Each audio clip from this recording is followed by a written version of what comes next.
Баршаңызға сәлем, менің каналыма қош келдіңіздер. Бүгін сіздермен өте жұмсақ, оңай дайындалатын мейіз қосылған кекс дайындайтын боламыз үй жағдайында. Бізге керекті заттар үйде кез келгеніміздің тоңазытқышымыздан табылатын заттардан жасалады. Міндетті түрде менің рецептіммен жасап көріңіздер. Сіздерге ұнайды дегенге сенімдімін. Бізге керекті заттар сүт, сұйық май, қант, жұмыртқа, мейіз, жаңғақ, ұн және қамыр қопсытқыш. Терең ыдысымыздың ішіне жұмыртқамызды және де қантымызды саламыз. Миксердің көмегімен жайлап шайқай бастаймыз.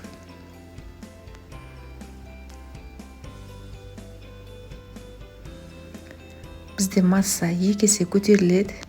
Видеода көрілгендей осындай көтеріңкі масса болғанша жақсылап шайқаймыз.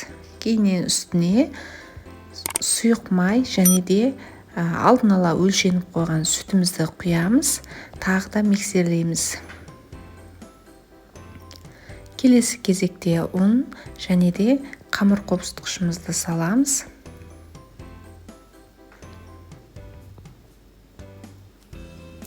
Миксерлейміз. Біздің қамырымыз құймалжың, сұйықтау масса болады. Осылай болуы керек. Және де алдын ала жуып, кептіріп қойған мейізімізді және қалауыңызша жаңғақты салсаңыз болады. Егер жаңғақ жоқ болса, міндетті емес. Формамызды жақсылап майлаймыз.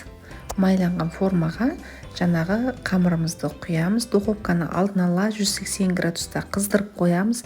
Міндетті түрде қызып тұрған духовкаға салып 45-50 минут пісіреміз. Біздің кексіміз осындай қып-қызыл болып, биік болып көтеріліп піседі.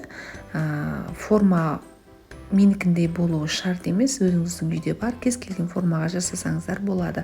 Егер сіздерде форма жайпақ болса, кекс жұқа болады, пісу минуты аз болады. Егер сіз жалпақ формада пісіретін болсаңыз, шамамен 30-35 минутта піседі.